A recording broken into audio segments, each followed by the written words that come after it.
It's 1 o'clock and I'll get started right on time. I love it. So how are y'all doing today? Good, glad y'all came. She's making some copies of the slides for y'all and one other thing I put in there. Y'all familiar with TCPA? Since we're talking about fires, you know that you have to check the do not call list. And that's for calling and for texting. If they're on the do not call list and you call them, it's $500 to $1,500 per call. Plus what the state can charge you. If they want to do a federal, it starts out at $4,000 and there's no defense. So check the do not call before you make phone calls. Is anyone using auto dollars? Okay. You have a question about TCPA?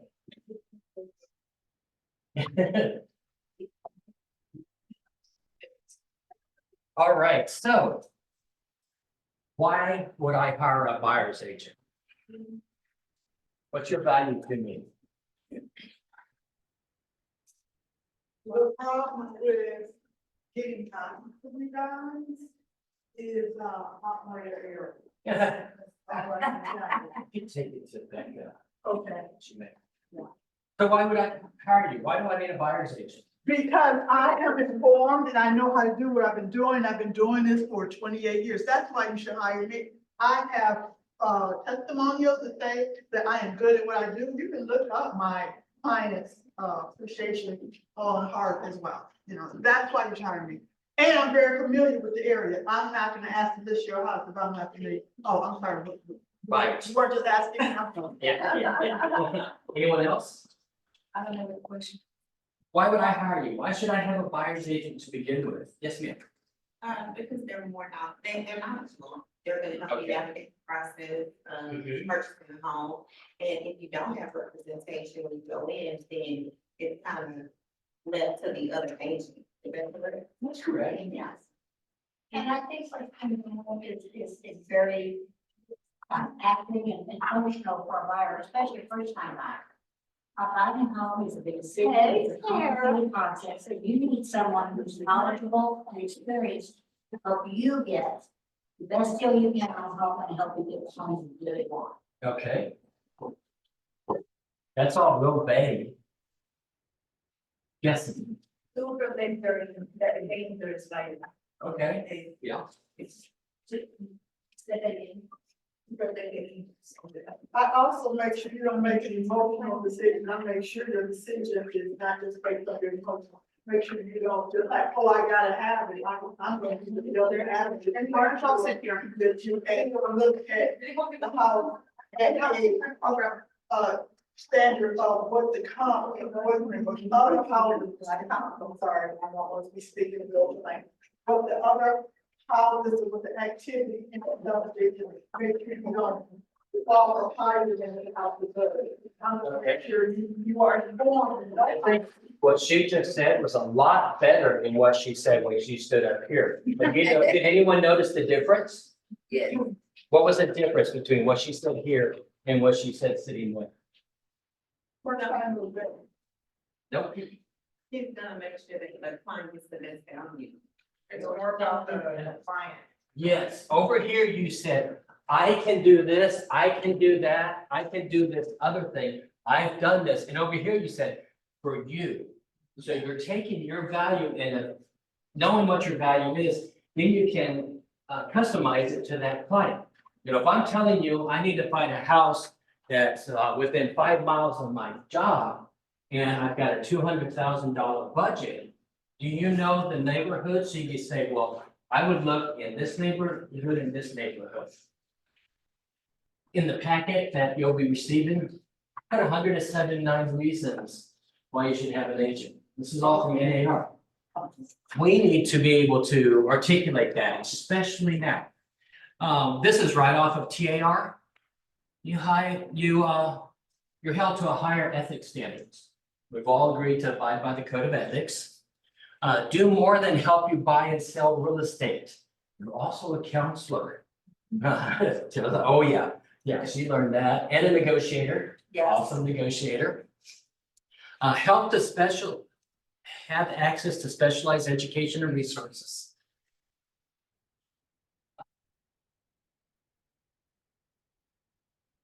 y'all have all taken courses, and of course, we have to take our continuing education. Know how to accurately price a home. You pretty good at your CMAs? Yeah. Yeah. And, you know, we do a CMA for everybody. Yes. Like Texas property code, it says that we will do it for sellers, but our policy is you will do it for buyers also.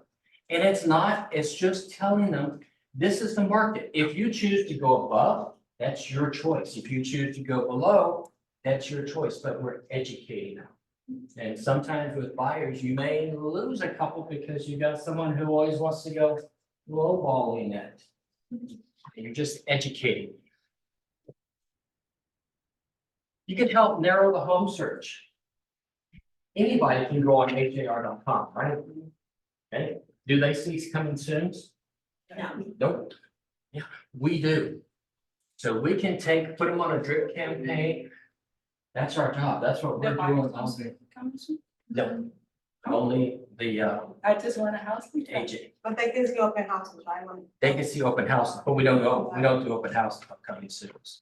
Has to be active. Oh, coming soon can be more than one day? It can be up to 21 months. No, okay. But it has to be in MLS. You can't put the sign in the yard and not have it in MLS. Clear Cooperation says if you do any public marketing, it must be on the MLS. It can be on the MLS, it's coming soon. But you're not gonna negotiate, you're not gonna show anything. That's the reason why you need a buyer's agent. Can you go and know where the open houses are and always be looking at it? That's why you need a buyer's agent, someone who's working on your behalf to find those listings. Skilled negotiator.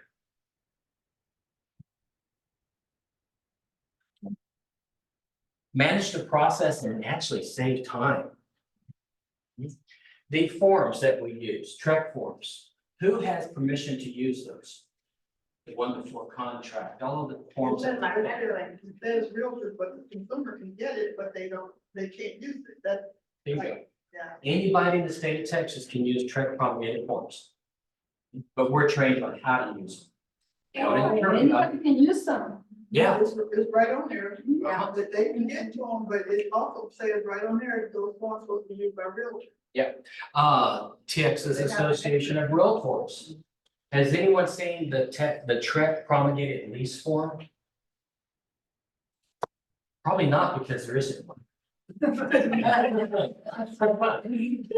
TREC doesn't worry about leases, but Texas Association of Realtors does. So that is who promulgates those forms, the leasing forms, which protects the tenant and the landlord. So either side we're representing. And then we have the other disclosures. Hopefully all y'all know, we have to disclose water districts. And water districts would be a WCID, a LID, a MUD, a PID, a PUD. We also have to disclose drainage and flood control. Those are things we know as agents. The general public probably doesn't know. And everybody's familiar with groundwater conservation districts and subsidence districts, right? Shake your head affirmatively. Good, because you're geographically competent. And that is something that is disclosed when you have our KW Memorial Disclosure Form. It's in there and it tells you which counties. So that's a way to peel us off when you're going through that form with your clients. Say, this is what's happening here. If a seller does not give a water district notice, that buyer can back out right up till closing, the day of closing. If they find out afterwards, they can sue the buyer and both agents for not representing them. We're responsible for knowing it also. All right.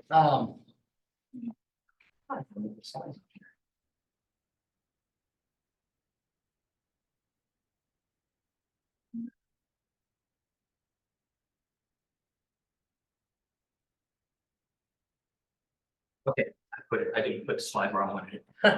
Why should a seller want a buyer to be represented?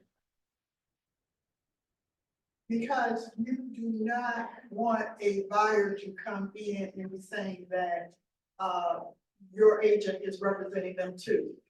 The seller wants your exclusive representation, and you should not want you to represent the buyer. Yes. Come to that and start, Mhm. where you're not representing either one. Now, what else does a buyer's agent do? They're probably gonna do pre-qualification for that buyer, right? So they know you're getting a qualified buyer. You know, if they're represented by a licensee in the state of Texas, they've had background checks done, they've had fingerprints done. So you know who's coming in and out of your house. Like we said earlier, we know the TREC forms, we know the TAR forms. So the disclosures are gonna be more on that buyer's agent than that seller trying to cover all of it. Those are benefits that the seller gets by having a buyer's agent. Those are reasons we can use when you're talking about compensating a buyer's agent. Yeah. All right.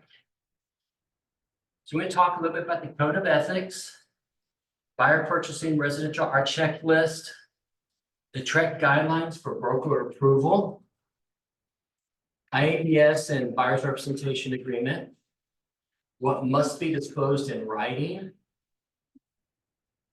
buyer's disclosure notices and general information, and specific, specific, use the amendments. Document, document, document.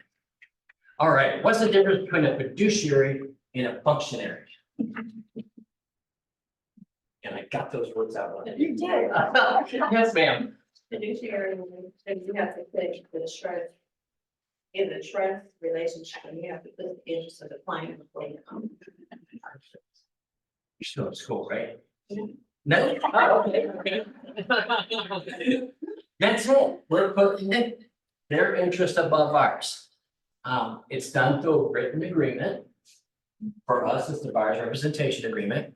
We have a higher trust relationship with that person. You know, what they tell us is confidential unless we have to disclose it by law or it's material fact about something. We have a legal obligation.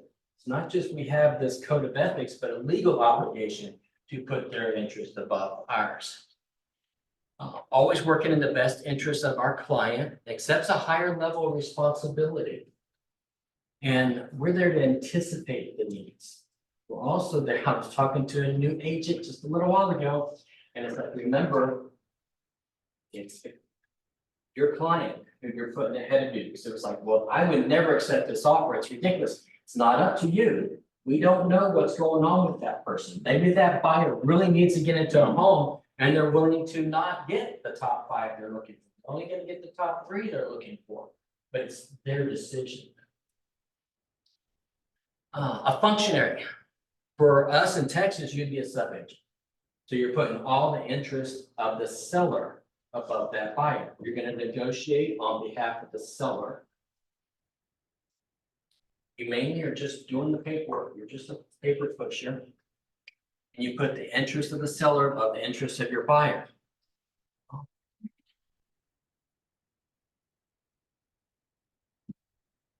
Okay, what questions do y'all have about the settlement?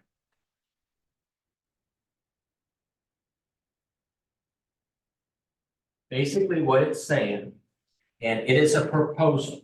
It won't go to the courts until sometimes in the 1st of May. The 1st of May, when it goes to court, we have 150 days to put things in place that the settlement covers. At the moment, TAR is working on updating our buyer's representation agreement and releasement agreement. Who's doing that? TAR, Texas Association. They're reworking Mhm. the buyer. Both of them. Because it says in there that it has to be conspicuously stated that everything's negotiable. And what the payments are going to be and who's gonna be paying. A lot of it's already in our forms, they're just reworking to make it, I don't know if they're gonna move it up front or however. It says that we no longer put compensation on the MLS. It'll be something that'll be negotiated outside of MLS. And I'm assuming they're gonna put, right now we have brokers agreement we could use. But I guess they're gonna come up with a document that we get signed, because now as a buyer's agent, you're gonna have to call the listing agent and say, what is your seller offering? Mhm. That we need to get that in writing. Yeah. Because we don't have that in Well, writing. The to tell broker, us. yeah, the really, agreement between brokers. Is what I would be would something, use. and then we have the buyer's representation agreement. If they're saying they're only gonna offer 1% and your buyer's representation agreement says 4%. One title's gonna need to know 1% comes from here and 3% comes from here. Right. Yes, ma'am. I just, was inputting, a new listing for sale. Mhm. Into Matrix. That's updated. One of the things that kept hanging me up, it kept saying with the other compensation. And is that, when they're saying other compensation, is that for the buyer's agent? Believe it is. It's been a long time since I've looked at it. I know, believe me, I've Yeah. done it for years and I was like, oh my gosh, what's this, you know? In July, it won't be on there. Okay. That is what's going But on. right now, it would not allow me to get it into active until I put what the other compensation was. I would imagine it'd be the buyer, and I'd have to take a look I- at it. That's what I was thinking, that was the buyer's compensation. Mhm. Did it have an original buyer's compensation in there and then other? It just had it just had other compensation. We And can- that's what kept hanging me up as far as getting it into active. I was like, other compensation, I would say 0 or something, and it was like, no, you have to put some, it's weird. Okay, And maybe it's gonna change in May. that's going, it won't even be on there. We can no Yeah, I was longer, surprised, I was like, I thought Yeah. that kind of gonna be on there now, but. well, this is because we have a proposal. So after they send it to the court will have 150 days to put it in place. Yeah, but it was Good Friday and these. Yeah. We don't think it will be actually settled until the end of the year. That's when the court will look at everything and they'll either accept it or they'll say, no, we don't agree with this, we want this, we don't want that. But we have to put everything in place in 150 days. It does not mean that buyer's representation agreements are going away. It doesn't mean that the seller cannot offer compensation to a buyer's agent. We just have to always tell them that it's negotiable, like it's always been. It's always been in our listing agreements. It's a matter of people not doing it. And remember that this is for the nationwide. Texas has always been a little bit ahead of others. The same rules apply for commercial. So you commercial agents, you must have a buyer's representation agreement and residential before you show a single house. That is part of the settlement. And I see it all the time, and we have some amazing agents, truly have some amazing agents. Because I can see an IABS this morning, buyer's representation agreement this morning, signed, executed contract at 1 o'clock this afternoon. Some damn good agents. That's better than HGTV. I mean, you can do all of that, show property, everything in just a matter of 3 hours. That's good. You can. Some people can. I could probably say with our Keller Williams disclosure, I'll look on that and see when it's signed. Yeah. And you've already done a CMA, so that means you've already seen the property, you know which properties you've had a conversation, right? All of this is documented. It's all computerized. You want to stand in front of a judge and say, well, I know the settlement says this, but I didn't do it until here. You're gonna have to change the way we do business, become a little bit more, I don't want to say professional, because I think we're a lot of us are very professional, but doing the right things at the right time. With that buyer's rep, I kind of equate it, you ever gone into a grocery store or a store to buy clothes, and you don't know what anything costs until you get up to the counter? No. No, because there's places where we can don't have price. Yeah, that's the buyer's representation agreement. Letting them know what it's cost them beforehand. No longer can they require someone to be a member of National Association of Realtors. Brokers can. Most all Keller Williams are required to be a member of the National Association of Realtors. Then you're a member of TAR, so then you get all those forms. Plus you get access to the MLS. And HAR is the same, in line with NAR, correct? Oh, yeah, they have to be since they're a member. I asked on showing time, since it's if we could put the compensation on there. No, because it is owned by HAR, RW, whatever. They kind of approached that with Bob had on exposed that day. No, they don't. He said that you can create your own website. And I We can think have- our brokerage is gonna have a place to put it as well. But agents are gonna have to be educated to know to go to that. I'm not worried about me answering my phone, tell somebody what my seller's offering. I'm worried about other agents answering their phone, Right. because I'm gonna have to call them and ask them, what are you offering? Yeah, To then go to my buyers and say, okay, here's the 3 houses, these are the commissions, are y'all good with seeing it? yeah, So that's gonna be the problem. yes. Because we're prepared, Keller Williams Memorial was prepared, we're gonna have it on our website, but the other ones, it's gonna make our job a little harder. You could put it in the house also, maybe on a flyer that you leave in the house or on someone showing the property. Yeah. As always, the settlement also says we cannot not show a property because it's not offering cooperative contract. Right, that's always been true. That's always been true. Yeah. I think it's more like psychological. thing, Yes, because- absolutely. Oh, I mean, my experience is that it's always been that, It's always been. but it's okay, it's negotiable, and I know it is, but when it's not that now someone is paying and someone is not, it's always been both paying, so the money is coming out of the Yeah. value of the property. A lot So of it is. at the end, I mean, if you explain them that it doesn't matter, it's just the way you say it, but the money is always being paid by the value of the property. And the news says that 6% commission is going away. We can no longer do that. Yes, you can. Yeah. You can do 7%, you can do 8%, you can do 1%. It's all negotiable. They also say that it'll bring down the price of homes. No, We never were. Maybe. they're saying because they won't be paying the buyer's agent that they can ask for less for their home. How many seller is gonna say, let's drop it another 3% because I'm not gonna compensate the buyers? No. And our CMAs are gonna show historically what they've been selling for. I mean, the only, I don't know, reason that I can see is especially for, first time home buyers, lower income home buyers who they will not be able to afford to be the buyer's agent and then therefore maybe offering less so that they can have some money to pay the buyer's agent.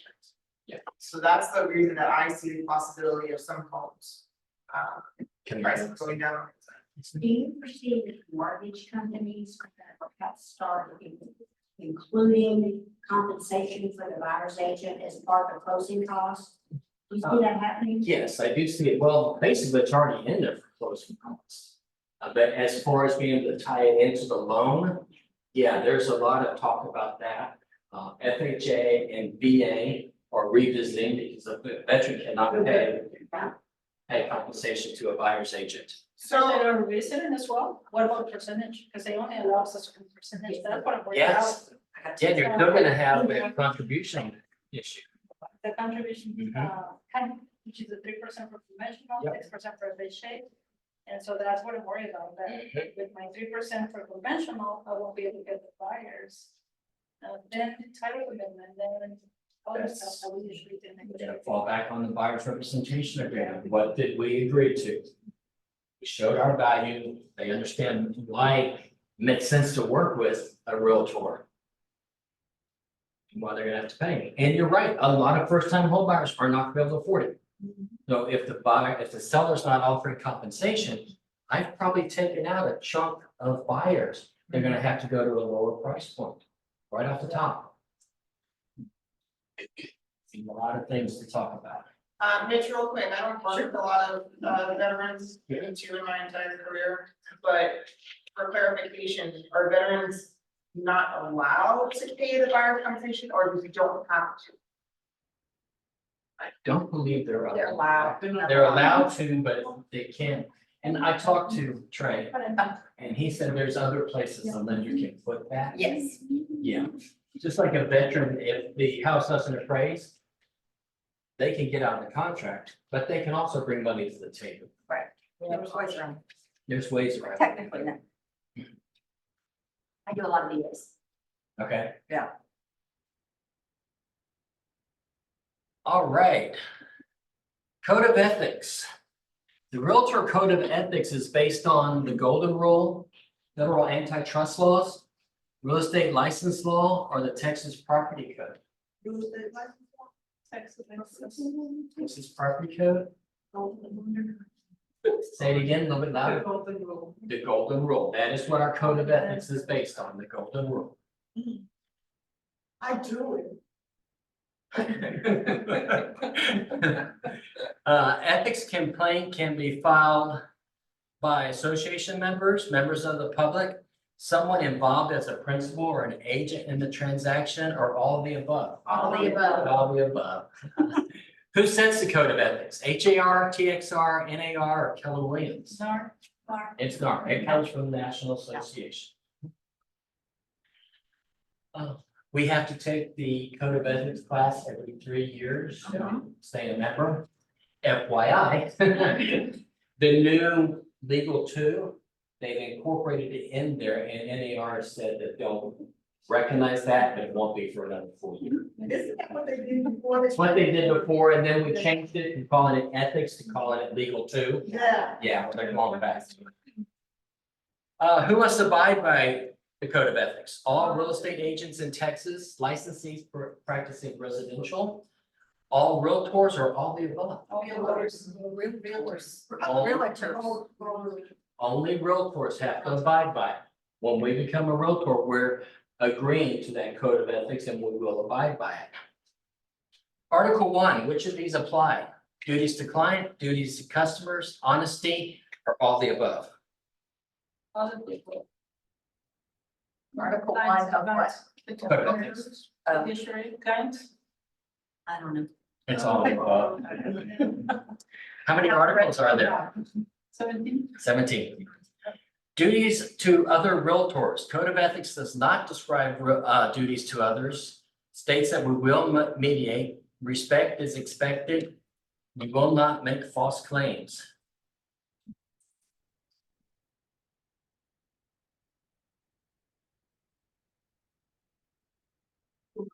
It's the- You would not make false claims. Now, this was updated 2022. It used to say that anyone you're in a transaction with, now it says anytime. So if you do anything on social media or out there in the public that is talking about another realtor or about another company, it is a violation of your code of ethics. I thought that was what.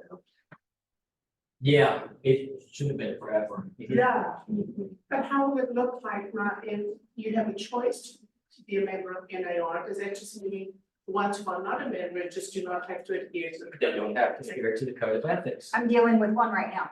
Yep. I have an agent on the other side and he's not a member. Mhm. So he's using somebody else's brokerage and that's why we were delayed 2 weeks because we were sending all the paperwork to the email online. And then we found out, oh, well, he's not part of that. So you have to send it to this person. So, but, and he did tell me, I'm just letting you know up front, I'm not part of all that. Like, okay, thanks. They need to make it mandatory to disclose that. I'm not ethical. A lot of builders don't want their representatives to be realtors. Right. They don't have to buy by And the that's rules. actually my case at the small builder. It is. Yeah. I'm sorry, a builder builds on somebody's land Mitch. by mistake. Yeah, I did see that. Oh, Yeah. Well, that's gonna be a hot mess. Yes, ma'am. Question, going back to the commercial transactions and buyer representation. Commercial clients usually don't like exclusivity. So are we gonna have our own forms where it's a representation, but at the same time, it's not exclusive? I don't know, we'll see what TAR comes out. It's always a problem dealing with commercial. They never want exclusive. Yeah. That's like. trying to make We'll talk mango. about that. It's actually what we talk about in the buyer's rep covers kind of what you're talking also. All right, Article 9, for protection of all parties shall assure whenever possible that all agreements related to real estate transactions included but not limited to representation agreements, purchase contracts, leases are in writing and clear and understandable language.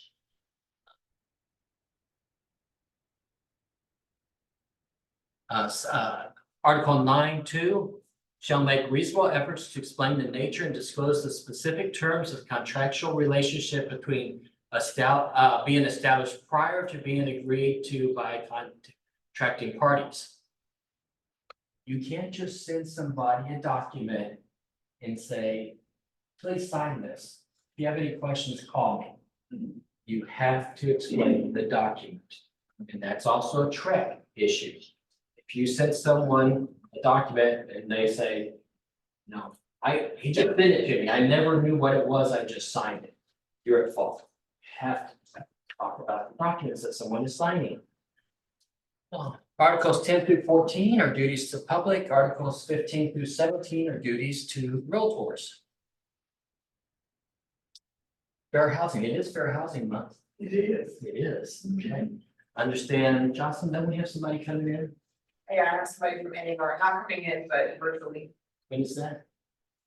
Yeah, Next meeting, Next team meeting? not next one, but the one after that. I think it's next one. She's gonna talk about it in, I believe, the end of the month. But this person that, Talk about it in your class, that's. Yeah, they have somebody from NAR, not coming in person, but just speaking.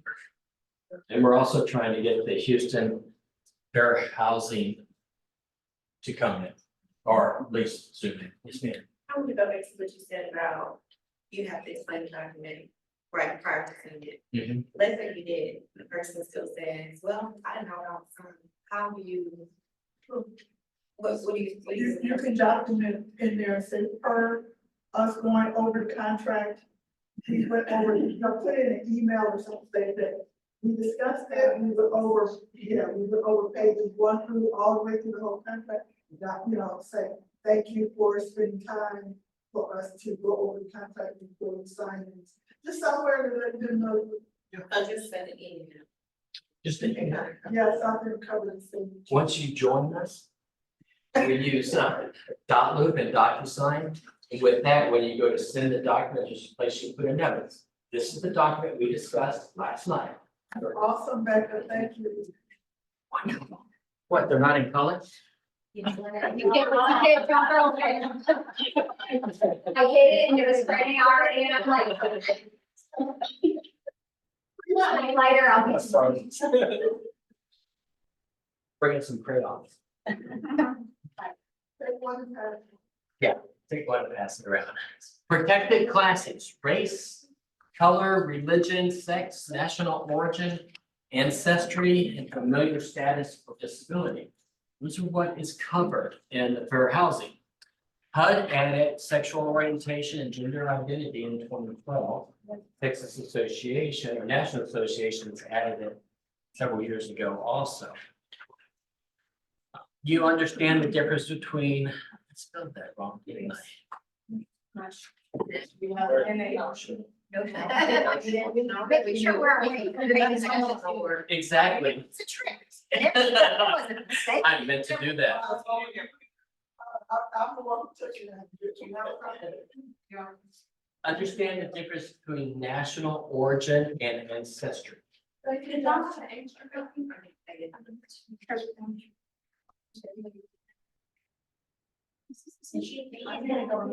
She's gonna make more. Oh, shit, okay. Look at your big class. This is awesome. It's awesome. This is awesome. He was only anticipating 5 of them. I was only anticipating 5 of you. That's good. national origin is where I'm from. So if I was born out of the country, that would be my national origin, cannot be discriminated. It's usually start with an A, right? Usually it is, but that's a test. And ancestry is where my family is from, my ancestors are from, Can't discriminate I can't discriminate, where you come from. yeah, unless they're from Louisiana. All right, Mitch. Too close to home. Familiar status is people with children or any disabilities. Number one in this area is disabilities, and it's usually in BC. Oh, what is steering? That's been a hot topic. There it is when you telling somebody to, like you pushing them in a different direction of not living in a certain neighborhood with certain people and all that. Mhm. Watch your comments on Facebook. Somebody called me out. Did they? Yeah. I just like somebody, I know Lake Livingston really well. And there's a high side and there's a low side. And somebody said something and I was like, hey, call me if you want to chat about the side you don't want to be on or something like that. And another agent said, this is scary. And I'm like, But I mean, I didn't mean it in a bad, I Yeah. meant like, if you don't know that lake, when they open the dam, that whole neighborhood gets flooded. But if you don't know, if you're not competent in that area, you don't know that. So I was just wanting to like make sure you know, educate. I wasn't trying to steer them like, okay, don't buy, but there's a reason they're all on sticks. Yeah. There, Yeah. but anyway, so yeah, be careful. Be very careful. And with fair housing, you have to defend yourself. You're guilty until proven innocent. Well, I guess I can't be making that comment about I'm going to areas where I gotta pack my gun, I can't say it. Yeah, probably not. Probably the best use of your Social communication. media. Did everyone see the issue in New York with steering? Several years ago, they did paired testing where they sent couples into different brokerages. They had everything the same on paper, except they were different ethnic groups. One group was consistently taken over here, while another group was taken over here. I think it was all but like 3 or 4 agents who did not do that. So I know you say you want this, but this area over here probably be more interesting to you. Yeah. Said somebody got busted here, Asian, and it was a condo, Yeah. yeah, Mhm. they got busted, Because they were saying they only wanted Asians. yes. I don't think you'll be comfortable there, they do. Mhm. Familiar status is the big one. And sometimes it's not even intentional, but especially with leasing. You come in, I see you have children, well, wouldn't you want to be back over here? And I'm saying that because that's where the pool is, that's where the playground is. But I'm discriminating Yeah. on familiar status. What's redlining? When the banks, are not giving Money. money for Certain certain area. areas. Can also be real estate companies, Compass was found guilty of redlining. Because when they don't. They were saying these certain areas were less percentage. Oh, Yeah. They had to pay a big fine and change their habits. All right, for compliance here at our office. Listen up. Submit your contract within 3 days of the option period. what? That gives us the time to make corrections or say, hey, this property is in a mud and a lid. So you need to have a just notice of purchaser for both of those. It's not unusual. I'll be looking at something and see that someone missed an initial on one page. That's what we're trying to catch so you can make corrections before you're going to closing or the day before closing and I'm getting a call, can you look at this? I'm closing tomorrow, I really need my check. All forms must be explained according to Article 9, Standard of Practice 902 of the Code of Ethics. Document, document, document. With document, walkthroughs. Always offer a walkthrough. The new form is nice because it says on there, they declined the walkthrough. I used it. Yeah, the new one, I like it. It's a lot more questions on there, whether or not it's inspected, Yep, re-inspected. re-inspected, yep. It's a That nice, title, the lady made me fill it all out.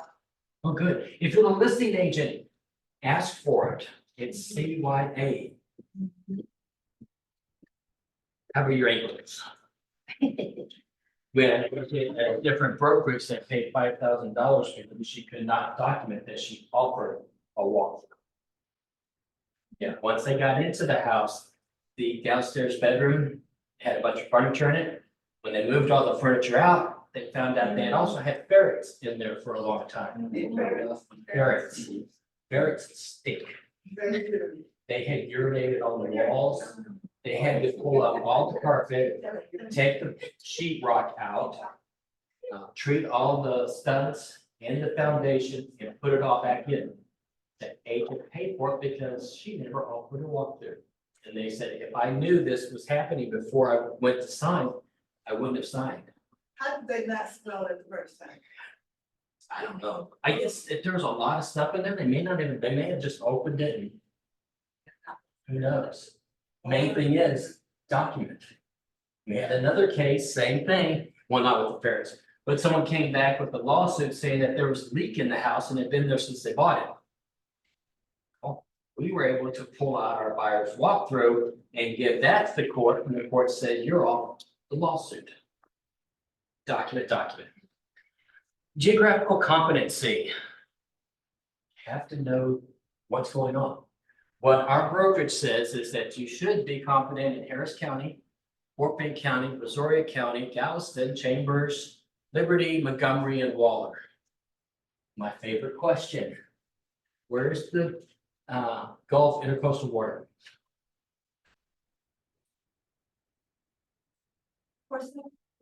Gulf Intercoastal Waterway, you must disclose this. Yeah. Where? Where? Okay, then you're not competent to sell on the island. The Gulf Intercoastal Waterway runs through Galveston Bay between the mainland and the island. It's part of the tiki. It's actually, On the other before side. you even get there, it's in the middle of the bay. It has to be disclosed. You have geographical competency. Can't sell the island. Subsidence, districts. There's only 2 of them in the state, and they're both here. Fort Bend and Fort Bend County and Harris County and Galveston County are subsidence districts. Most of the other counties, except for, I think it's Chambers and Liberty, are in groundwater conservation districts. The seller must disclose that. It's on our disclosure form. And if you don't know, subsidences, we've been using so much of the groundwater that our elevation has dropped. What does that mean? More flooding. Groundwater conservation districts, there are certain rules they have to follow if they're drilling any type of well, any type of groundwater.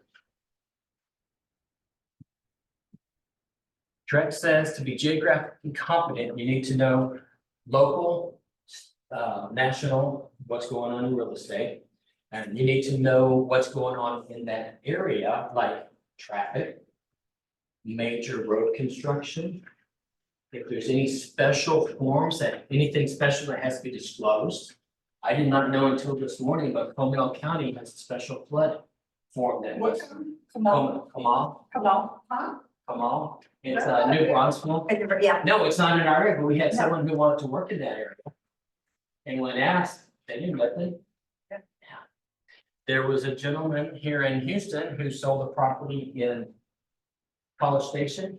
Once the buyers got into that property, they find out that the road behind them is being expanded from 2 lanes to 4 lanes. It'll be right against their property. They went back and said, wait a minute, you didn't tell us that. The agent's response to Trek was, well, I didn't know. It had been planned for 5 years. Now, the seller should have disclosed it also. He got a $7,000 fine from Trek. His Wow. broker got a $3,000 fine, and he's still in litigation, civil litigation. So they're suing him outside of Trek, which you can do. My question, where's the local Dairy Queen? You live in Texas, every place has a Dairy Queen. I don't know where it is in Spring Branch. Okay. My brother brought that up at the class. He said he always asks, where's the local Dairy Queen? Or where's the best Mexican food? Tex-Mex. Knowing about the schools. Where's the high school that has a bagpipe marching band? You told us that, not too long. Go there. The Episcopal High School there has a bagpipe. They did, I don't know what's changed. Being geographically competent. And, you know, there's a big difference. These areas here, they cover, the land area is bigger than 5 states put together. It's hard to be geographically competent. And what did it say? I would rather get a referral fee than pay a deductible.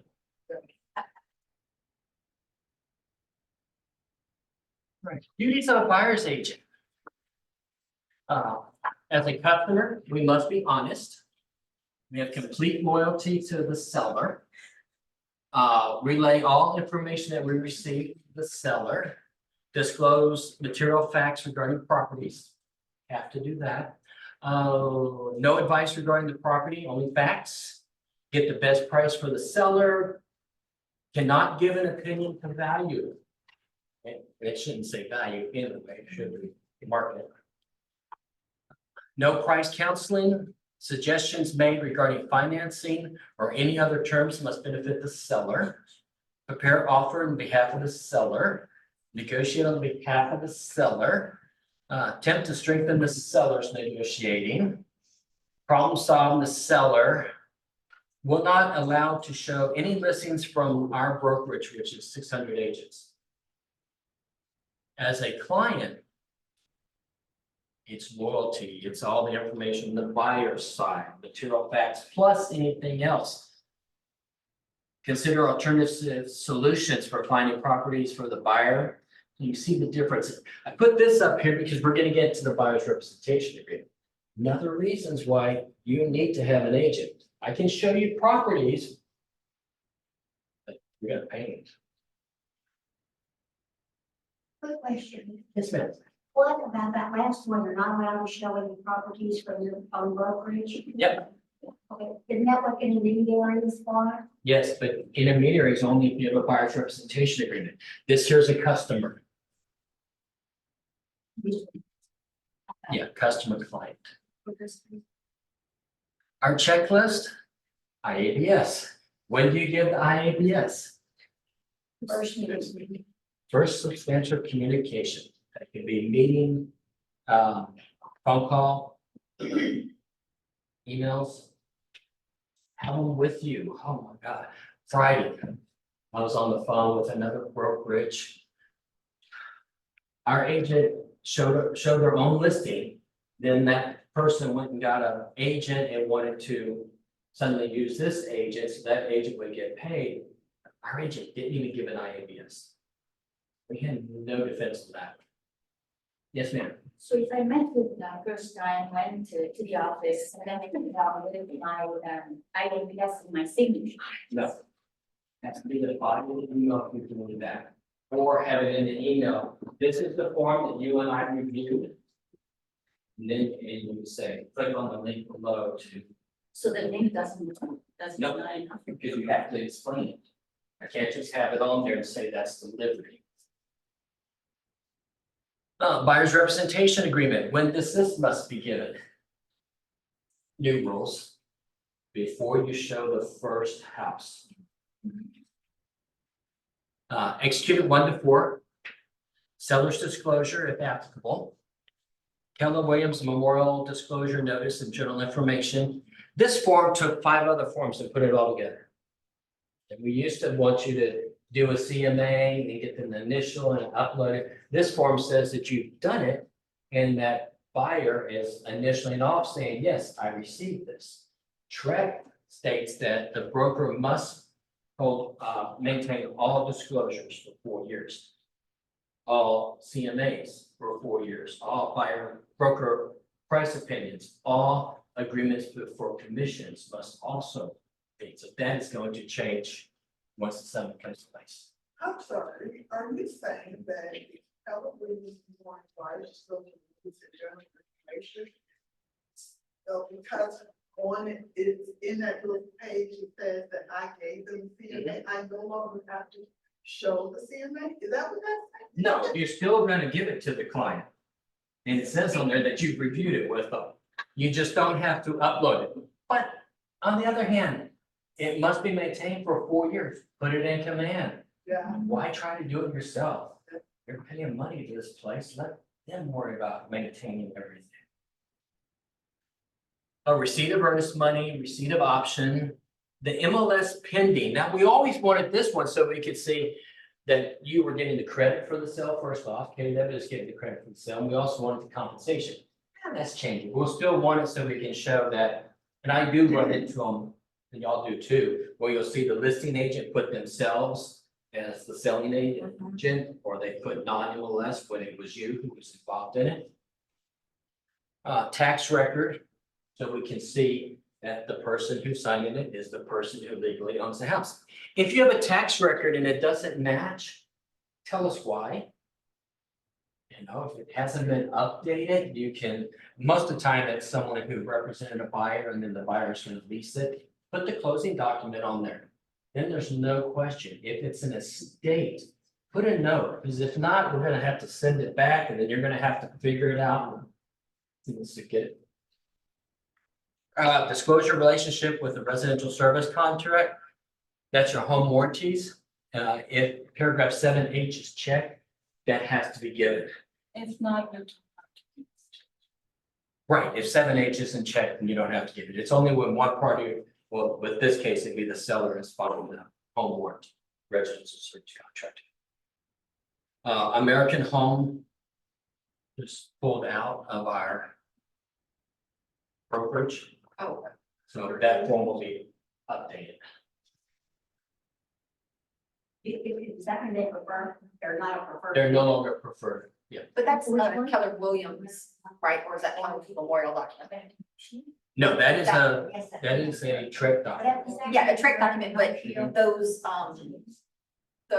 home warranty companies, is that, Home warranty. it's a memorial? It's on, They're on. Oh, okay. they're paying us for marketing and being out to the office advertising. We have to disclose that. Gotcha. IABS, first substantial communication, documentation of presentation is critical. Need to document when you gave it. Do they have to sign it?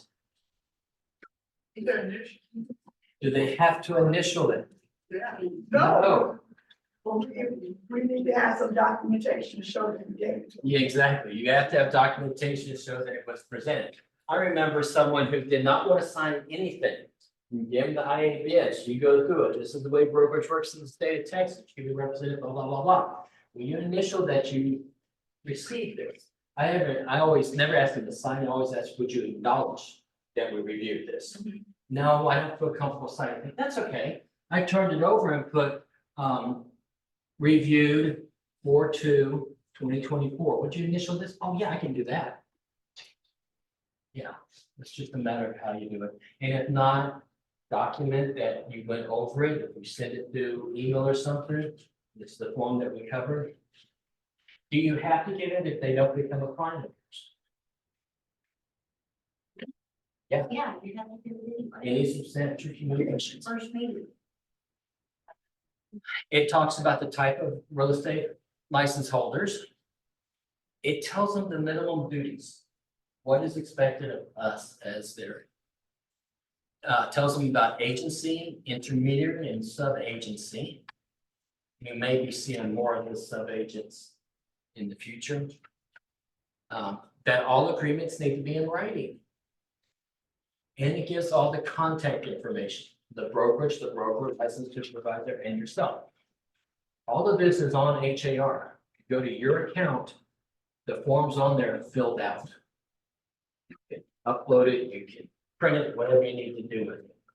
I used to always keep a folder in my car that had them in there, just in case. When was that farmer made for us the last time, because we've had some changes. Oh, it was since Michael became broker. Year before last? Yeah. That's what's nice about using the one off of HAR. When it's updated, it's updated for everybody.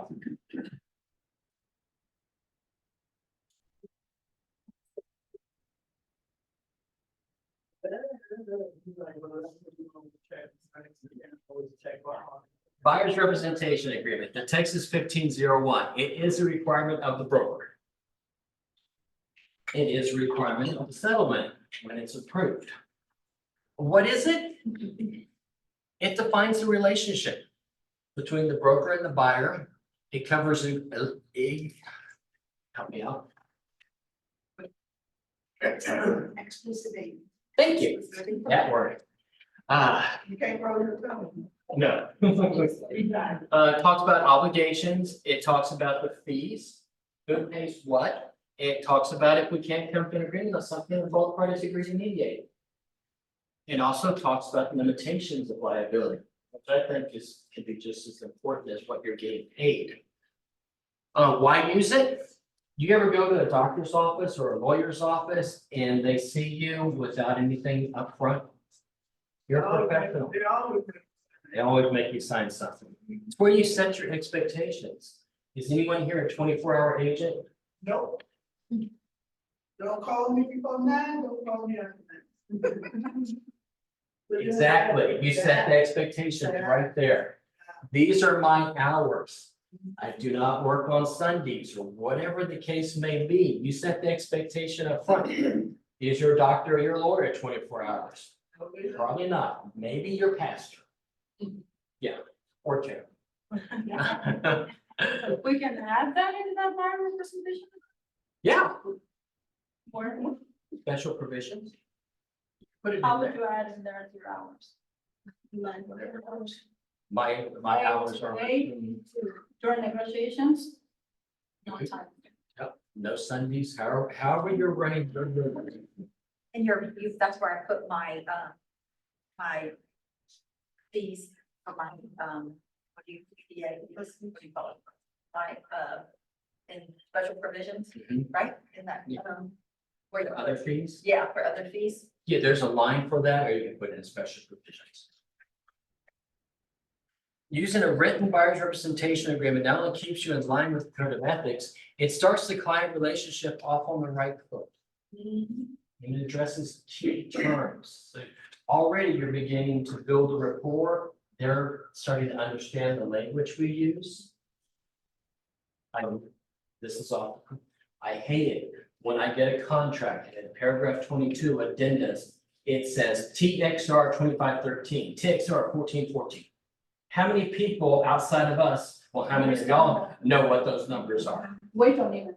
Yeah, 2513 is a residential service contract, 1414 is special. Well, you would know. And I like to show off, so.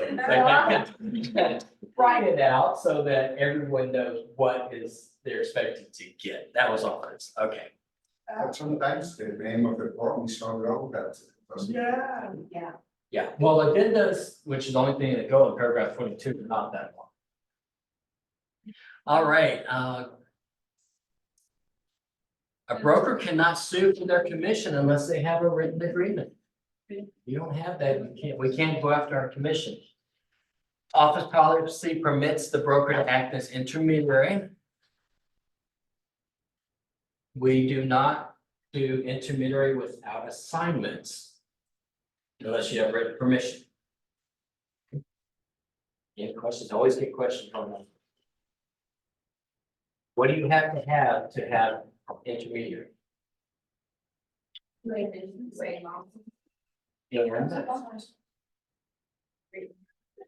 You have to have IABS, You have to have a listing agreement and a buyer's representation agreement, and then we require the intermediary form. So IABS presents intermediary, listing agreement and buyer's representation agreement says, yeah, if this happens, we'll entertain it. And then before you get in that situation, we have another form that says, you understand at this point, our broker will be an intermediary. We cannot give advice to either side.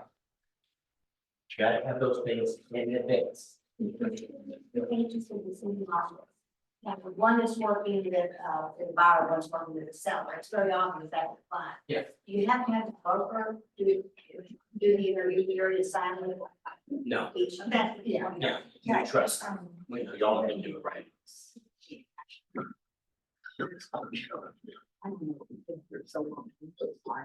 You know, dual agencies against law and state officials. All right. Escape. Where to say, show, share password. Okay, fine.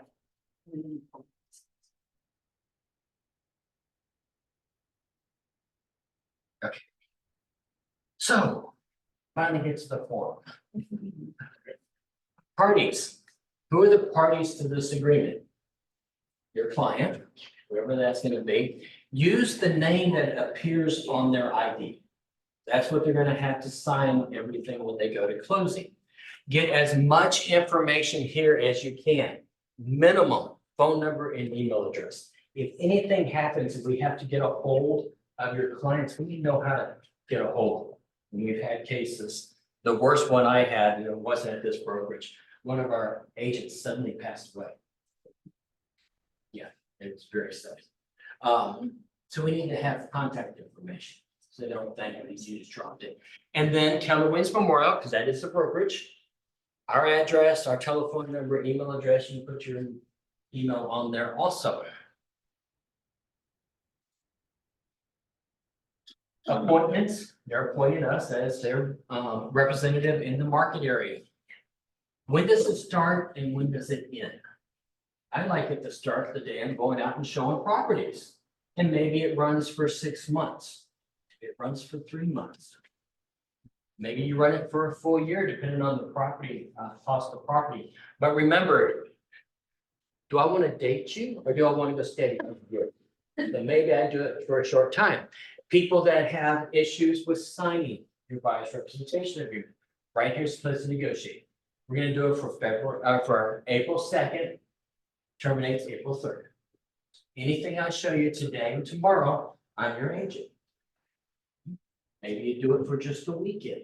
Gee, those people that don't want to sign anything, and now we have to have it signed. Broker's office. Now it's the big part. Well, not yet, but yes, you might as well go ahead and take it as a requirement. I should take that back because it is a requirement for the office. The broker says you will have. The new settlement is that it will be done before you show any properties. Broker's obligation, use best efforts to assist the client in acquiring property in the market area, negotiate the acquisition of the property in the market area, and comply with other. What is the client's obligations? And what is that? Oh, it's a gift from you. Work exclusively through the broker and acquire property in the market area and negotiate the acquisition of property in the market area only through the broker. Inform other brokers, salespersons, sellers, landlords that they're working with us. And comply with other provisions. This is a good time to say, go to open houses, go to new construction. Just let them know that you're working with me. There was an agent at Family Reunion several years ago who had a business card. But on the back, it said, I am represented by this person, please forward any, something like that. And his thing was, builders can be like used car salesmen. They're gonna call you, they're gonna keep calling you, let them call me, let me work for you.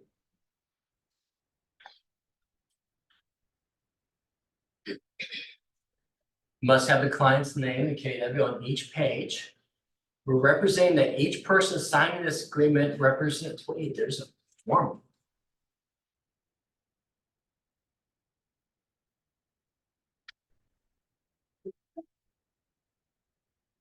Yeah, I missed paragraph 3 altogether. Acquire means to purchase or lease. Closing a transaction is when the legal title conveys. Market area means that area in the state of Texas within the parameters or boundaries of the following areas. What does surrounding mean? Southwest, Surrounding? I would be showing Southwest. I see a lot of them that say Houston and surrounding area. What is surrounding area?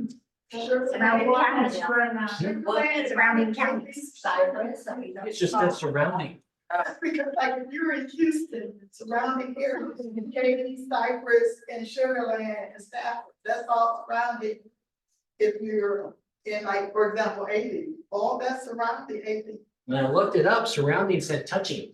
they touch that. Doesn't touch Houston, not all of them. Katy doesn't touch Houston. Yeah. Kind of, It touches the Yeah. PTJ. it. Yeah, I'm just saying with it, be specific. Be specific. This is another place we can negotiate to get this signed. Now you have April 2nd, April 3rd, and then here we're gonna put 123 Main Street. We're gonna put a subdivision. You can do it very narrow, or you can do it like the entire county. Now, when you say surrounding, are you geographically competent?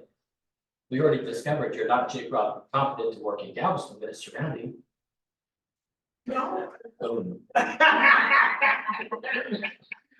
Be specific. It's another way to get someone to sign. If you just put 2 or 3 properties on here. You know, if you, when we go to this, I'll be your agent. I'll give you all my knowledge. Everything that I've gone over.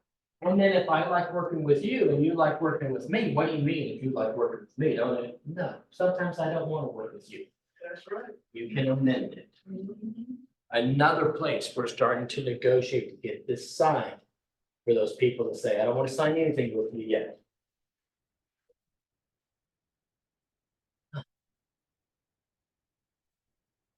Very specific or county subdivision. I don't like surrounding because it's not defined. Gotcha. So we say Harrison, Fort Lee. Harrison, Fort Bend County. And on this also, we're asking, are you represented by anybody else? How many buyers representation agreements can somebody have? One, How many? come on, with one person. They have as many as they need. Based on market area. So you're my agent in Harris County and Fort Bend County, you're my agent in Chambers and Galveston County. Gotcha. So they have different buyers representation agreements based on the market area. Can it be smaller than a county or like? It can be a single address if it needs to be. If I'm the person that says, I don't want to sign anything, well, how about if you said you wanted these things that we covered earlier. I will do that all for you for this single property. Or these 2 properties. And we put that property in this. Yeah, you'd put the address right in here. Or you could do River Park West. So I'm your agent for any house we look at River Park West. Just be very specific, or you can do Harris County. Yes, ma'am. So if the market area changes because they decide, oh, my friend lives in this, so we get a brand new. You want it? No, you do an amendment. Okay. There's an amendment to the buyer's representation agreement. If it doesn't, say you have Harris County in here and you sell a property in Fort Bend County, you are a sub-agent. So we have to come back and fix that, You if they need to end do an up amendment. buying somewhere else. Mhm. But if we cover like 4 or 5 counties, then we're good. Yeah, Okay. yeah. Mhm. Cause you know, buyers are liars, they change their mind. And they're so close, and I mean, Houston reaches. Yeah. Houston is, I think New Jersey could go 2 or 3 times in the Houston metro area, entire state. Yeah, so market area is really important. We talked about the term and buyer and broker's obligation, client's obligations. Client represents are not now a party to another buyer representation agreement in the same market area.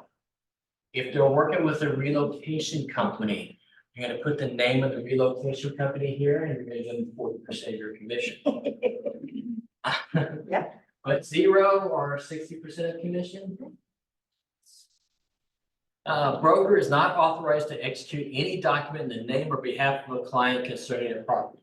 We can't sign on the behalf of a client. Can we have a POA? Yes. Power of attorney, sign documents?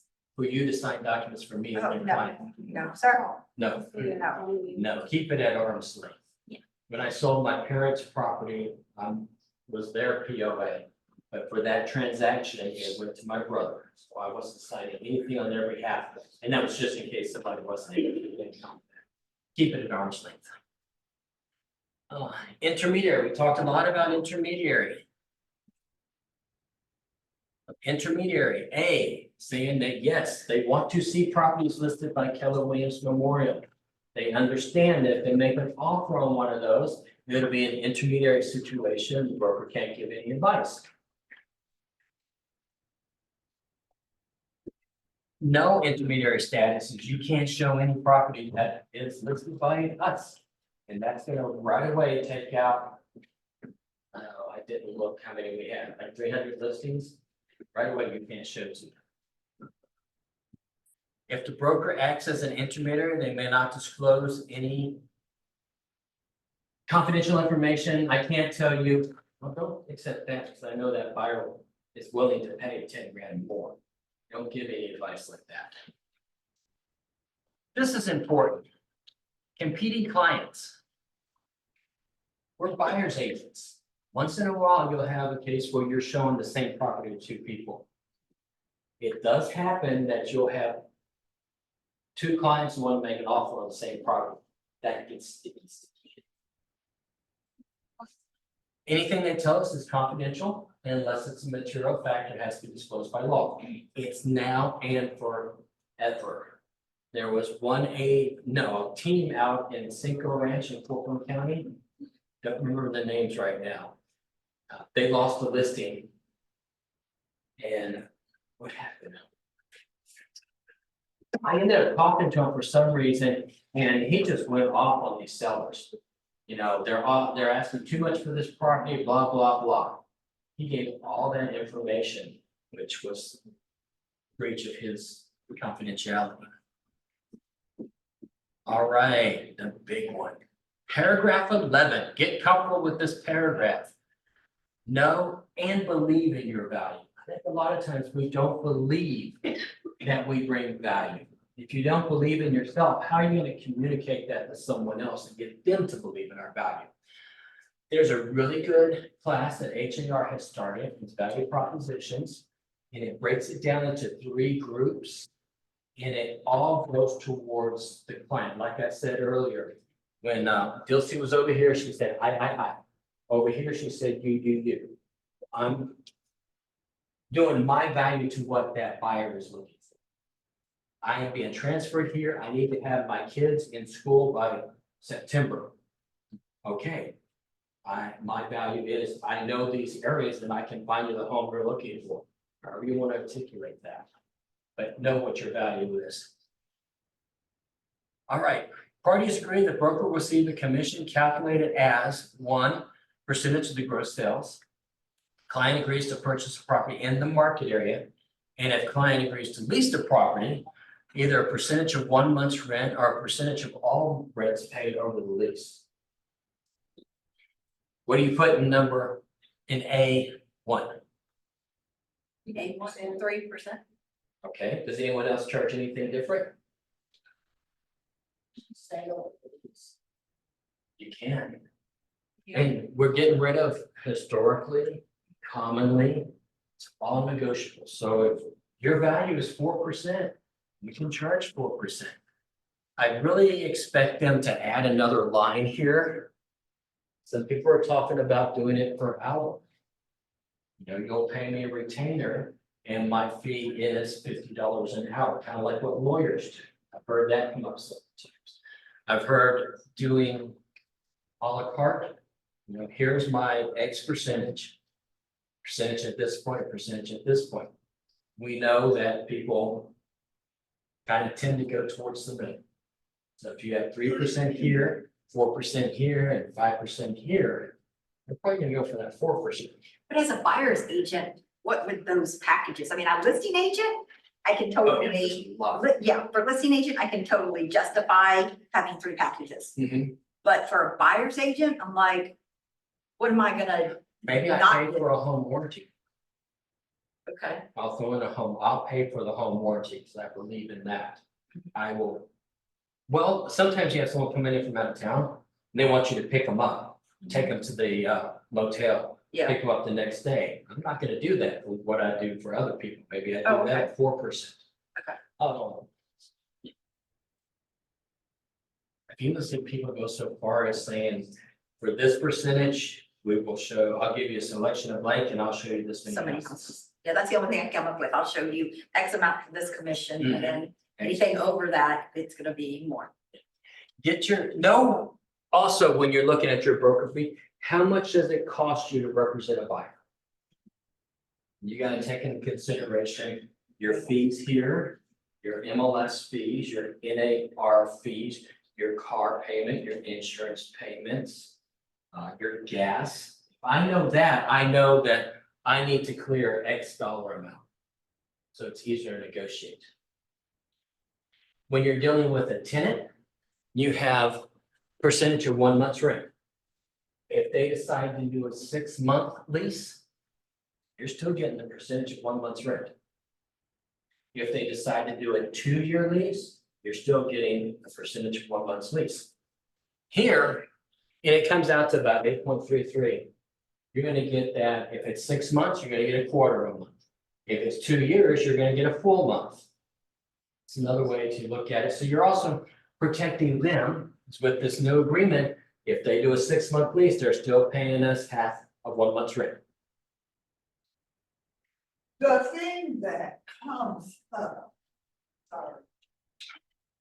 It's gonna come up, it's like when you are representing somebody, like you were helping somebody buy a new construction.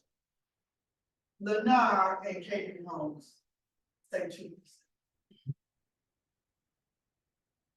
So we have to then turn to them and say, we Yep. want that 1%. Yep. Okay.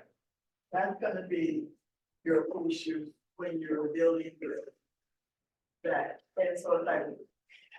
You gotta make that really clear and when you show them your comments. It's like, yeah, you know how we talk about my commission? You look at this brand new construction, I know you like it. But, Yeah, you're gonna have to bring to the table next. Now, also with this new settlement, if you put, let's say, 2% in there and they're offering 4%, yeah, you can get no more than 2%. yeah, Yeah, that's what's. Yeah, if they're offering a BTSA, you can only get what's on there. Now, So we can amend this? Garrett over at San Antonio says, yeah, it's an agreement. And who are the parties to this agreement? Us and the client. You can do an amendment to it. But of course, then you're having to say, hey, this builder's offering me Right. 3,000. Yeah, do you give me permission to take that part? I'll Yeah, I take didn't know. 2%. Well, the builder, you, when you do with a builder, they sign off on your broker fees anyway. On most builders' Yeah, contracts. you still have to go by this, though, Yeah. according to the new settlement. Yes, ma'am? Is it possible to know what the builder is offering prior to? Not prior to doing this. Yeah, not prior. That would be really hard. Because remember, this is done, early on in your relationship. So then maybe then you show resale and then you end up at new construction. right. And You can do then, an amendment, you can't. You well, can, you can, but you have to go back to your client and say, Oh, okay. oh, well, I said 3%, but now the builder's offering me 5%. So how's that gonna make your buyer feel? Yeah. Yeah. The buyer's gonna be like, oh, wait a minute, why don't you give me some of that for the closing costs? It's an uncomfortable situation. even if you split it, it's still more than what you were getting here. Yeah, that's true. And you just get, that's something else we're gonna have to deal with. Yeah. Okay. Now, source of payment. Broker will seek to obtain payment of the commission specified in paragraph 11A, first from the seller, landlord, or from their agents. If they refuse, and this has always been in here, if person refuses or fails to pay broker the amount specified, client will pay broker the amount specified, less any amounts that we collect from them. Sorry, we're gonna have to really make that clear. It's 3%, and we're gonna get it from the seller if they don't do it. But that's when we're gonna have to use the agreement between brokers for documentation of that, since we usually have the MLS. That is still being worked out. It's earned and payable when the client enters into a contract to buy. Why is it? You really got to stay with this animal. I do. Can you go for the lease, please? So you said it's one half. This, well, it's whatever you decide on here. Yeah, so it could be 50% of 1 month's rent. Or it could be 100% of 1 month's rent. This is the total rent over the term of the lease. Here, if you have 100% and they do a 6-month, that landlord still has to, or they have to pay us 1 month's rent. On the listing agreement, it's the same thing. If they do a 2-year lease, you're still going to get what's here. This one here works out to about 8.33% over the life. If they're doing a 6-month or 3-month, it brings it down for them. If they do a 2-year, then it brings it up. It's earned when they enter into contract to buy or lease a property in the market area. Client breaches this agreement. Commission is payable either during the term of the agreement or after it ends. If you're under contract when this expires, then it still goes forward with that contract. Best practice, I go ahead and extend it just in case it busts out. You can go right back to showing the properties.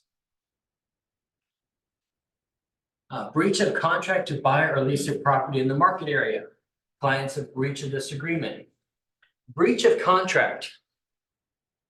If you've gone through all the contingencies and you have a buyer that decides, I don't want to buy this house, they still owe us our commission. I had a buyer whose sister was a KW agent in Austin. He gets up to 2 weeks before closing and says, I don't want to buy this house. I will not buy this house. Turn to his wife, use choice words and tell her, I will divorce you. She's crying.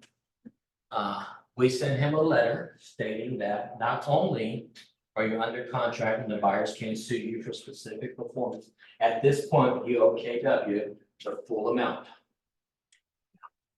He had a really damn good agent. Damn good agent. They had never delivered the HOA documents, so I was able to terminate the contract and get his earnest money back. It hurt though, it really hurt. A year later though, when he calls me and saying that we're ready to buy a house, it felt really good to tell him that, I'm sorry, I can't work. Yeah. But if they breach it after all contingencies, they owe us our commission. Now here it says, if a seller or landlord or agent offers compensation in excess, I'm sure that's gonna go away. I don't know how they'll replace it. This says we can't take it. So it says we can only do what's on there. Notwithstanding broker's listing, notwithstanding any provision to contrary, if client acquires property listed by the broker, will be paid in accordance with the terms of broker's listing agreement. What is that? What type of transaction would that be?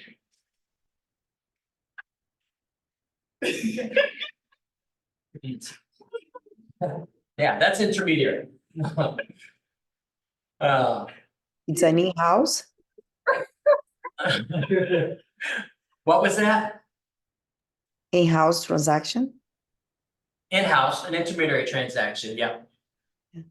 Construction, if client uses broker services to procure and negotiate construction improvements, client ensures broker will receive from client or contractor a type.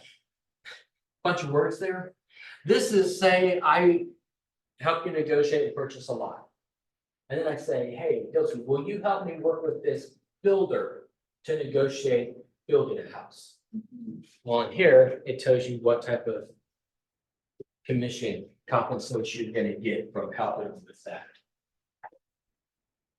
Service providers, if some service providers will give us a referral, like $75 gift card. Seen carpet companies, we'll do that, just disclose. If you're doing, and then you give a minimum of 3. And disclose. This one here gives a $25 referral fee, this one doesn't. Give as many as you have. Any other fees? So is there anything else that you charge? Seen some agents that put an early termination on here. Well, I've been driving you around and I've been doing all this work for you, and now after 3 weeks, you terminate. So if you do that, you will owe the broker X dollars. Write it in there. It must be in there before you can charge it. Maybe you're going to pick them up at the airport or get them a rental car, anything like that. Protection period means the time. And it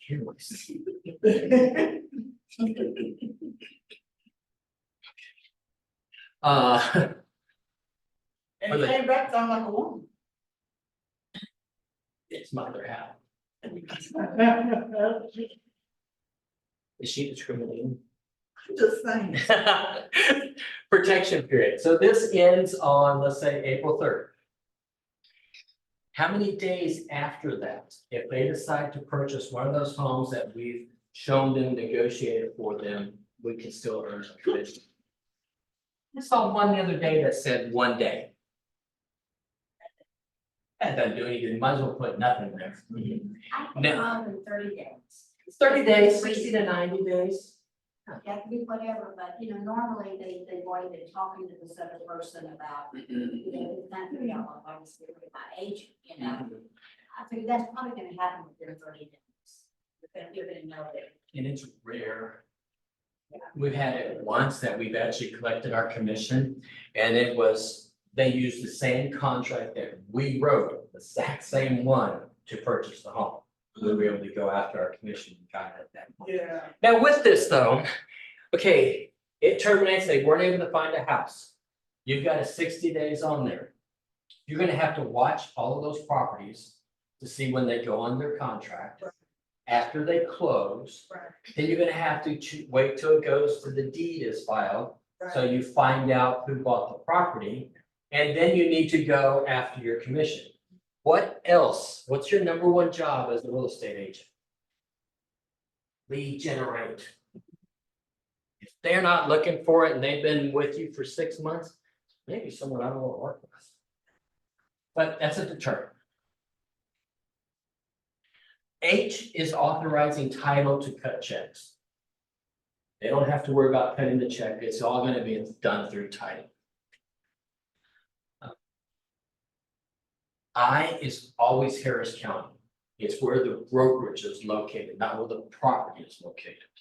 Any document you see with this is going to be Harris County.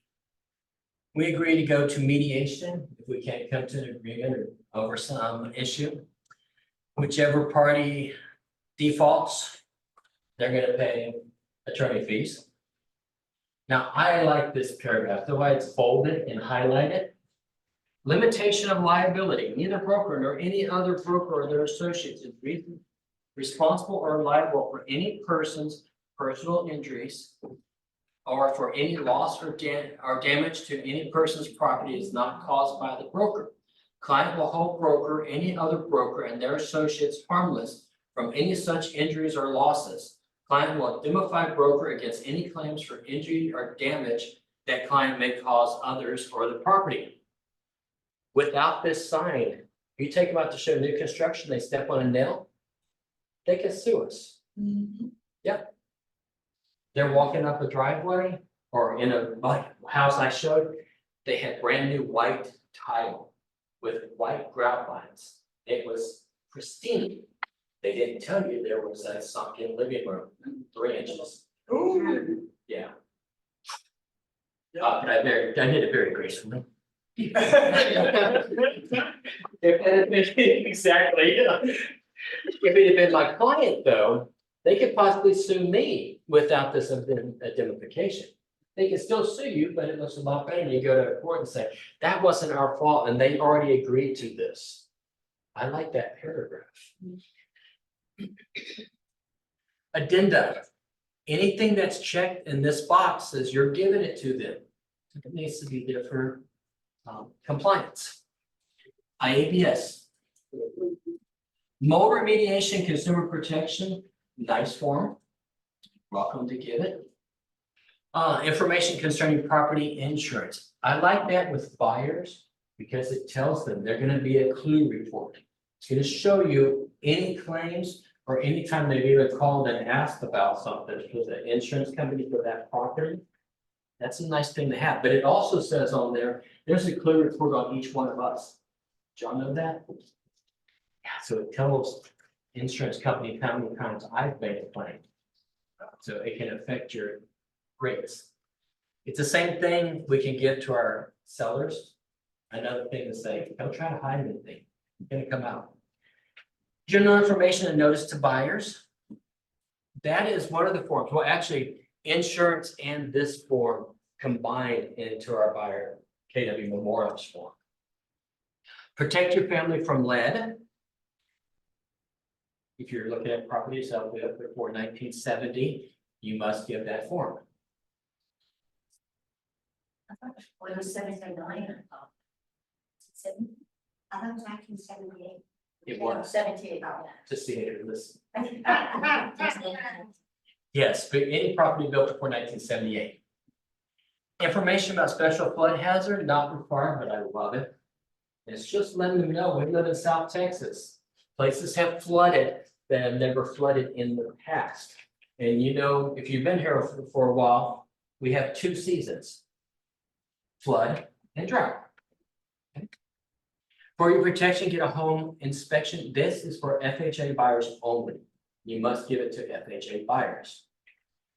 Wire fraud, it's covered in our KW Memorial disclosures.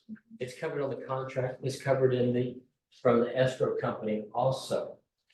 It's all over the place and it still happens. Unfortunately, someone lost $35,000 through the last year. How much? 35,000. Wow. Yeah, they got an email saying if you send us your money now, we'll discount $500 on your closing costs. Oh, wow. It normally comes up right before closing, like a week before, and especially before holidays. We just need to be talking to our clients. You're not gonna get that. They're not gonna give you rebates. If you get anything, you contact the escrow agent or me. You don't contact the person that's on that email. Indicated immoral buyer's disclosure. All right, special provisions. When inviting guests to accompany you on showings, you agree to take full liability for their actions.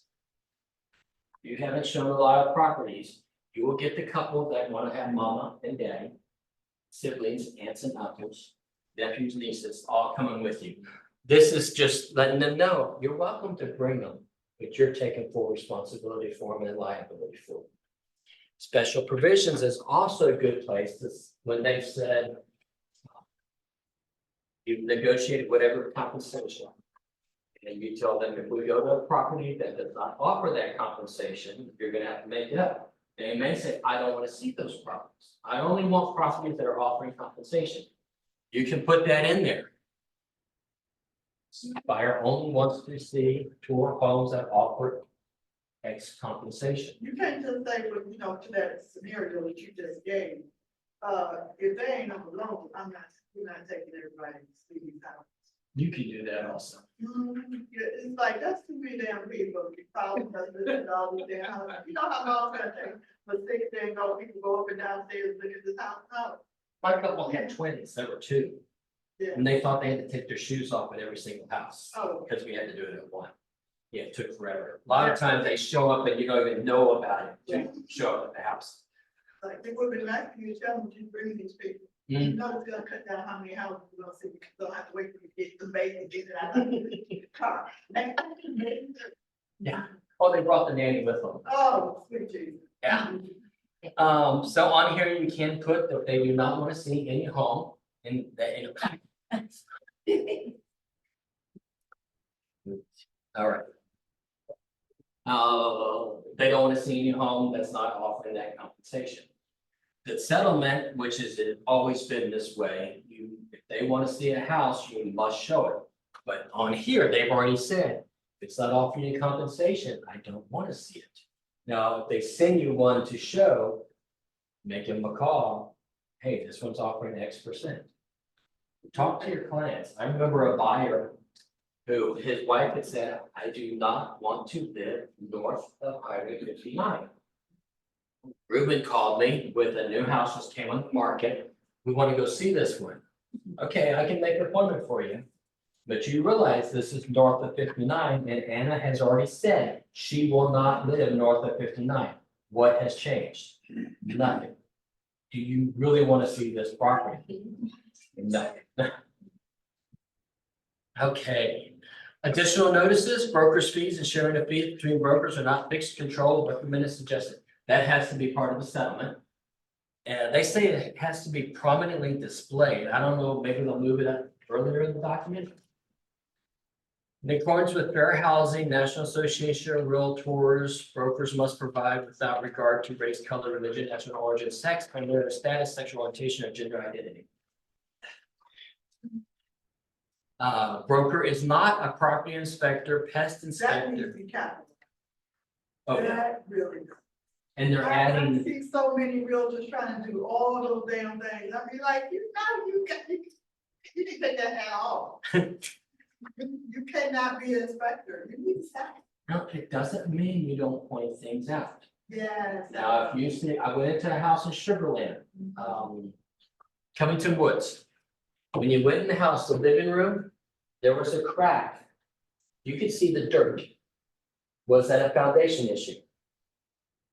So something. I don't know because I'm not a foundation inspector. Yeah. I highly recommend you get a foundation inspection. There you go. Yeah, you still point things out. Yeah. You know, if you go into a house and there's a crack here and it goes to that angle over there. Yeah. Probably something to do with the Yes. foundation. I can't say for sure. Yes. Yes, you still point it out and you recommend. Absolutely. Mhm. But it's like, there's a difference between pointing out things and then acting like you know something like you. No, That's what gets me. I had an agent on one of my listings. Well, it has foundation issues. It's like, no, it doesn't. Yes, it does. Yeah. I mean, she was just adamant it had foundation issues. They're gonna offer this for it. We had a foundation inspection. There was no issues with that house. Oh. Marital status or age. Someone called me today. And they had 3 people applying for a lease, 3 young men, like in their early 20s. Agent kept saying, well, they're young, they could be doing, no, that's discrimination. I don't want to hear anything about their age. Well, they're in their 20s and they're guys, that's discrimination. You have 3 prospective tenants, all you want to do. With that, there becomes a problem. When you have like a large house. And so or large property, and so it's gonna be a roommate situation, and so, let's say, one of the roommates made 3,000 a month, other makes 3,000 a month, another one made 1,000 a month. See where that could be a problem, where the person who's not making that much money may not be able to have their rent every time, and so that could be a reason why the landlord don't want to lease to the roommates. How do you word that without being discriminatory toward? With that, the landlord can say that they want all rent paid in one single, Yes. and combined income must be 3 times the amount of the rent. So combined, 7,000 a month, maybe it does. I don't, as a landlord, I don't care where it comes from, but you 3 need to get it. Yeah. Let's see, if client purchased property, client should have an abstract covering the property examined by an attorney. An attorney is gonna write up your title commitment. But it's their attorney. Sometimes the buyer may want to have their own attorney look at it. And everyone's familiar with a title commitment. Well, one question. Mhm. So today, my client said, explain me the difference between deed and title. She didn't want the husband in the deed, but the loan is in his name. And I, yeah.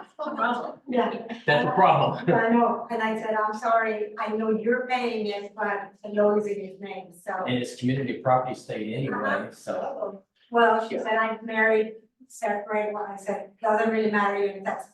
Yeah, and there's ways they can set that up, but it's not much. Okay, It's but something a lawyer can do. They can have a separate property. here's my question. I called Title IX and said, I already tried to explain the difference between deed and title commitment, but she told me the title is only for boats and cars. The deed is for real estate, so is it yes or? no? Yes, you get a title for my car, but title commitment is research of the history of the title. So they're looking to see if there's any claims, any flags. When we bought our property in New Mexico, and we got the title commitment, they're gonna research that title back to the sovereignty of the property. With our property, it showed where the King of Spain granted that property to somebody before we were even a country. And Wow, it went all the way down. It was really cool. wow. It was really cool. to read. Gonna make That's sure what they're doing. These, oh, they'll see. They're looking for, to make sure that when that person died, it was properly deeded to the next person. Someone here in Houston, they were selling their property the first time in 4 generations. That was quite a title search. And they're saying that with this, have it looked at by a lawyer if you'd like to. There's some questions on there, take it to your own lawyer. You're familiar with residential service contracts? Home warranties? I think they cover the buyer as much as they cover the seller. They're gonna cover things that may happen in that house. I had a seller who insisted that the buyer get one. The buyer did not want one, they had bad experience. Bob at title said, you will purchase one, and gave the title the money. Because he said, these kids are gonna mess up that sewer system within the first year. Yeah. When viewing a property, client might be recorded or otherwise monitored. Understand that you're probably being monitored. Okay, so you don't want to say anything about the property inside the property. Right. You want to get outside and down the street. Yep. Someone said, well, I always talk about the property we last saw. Yeah.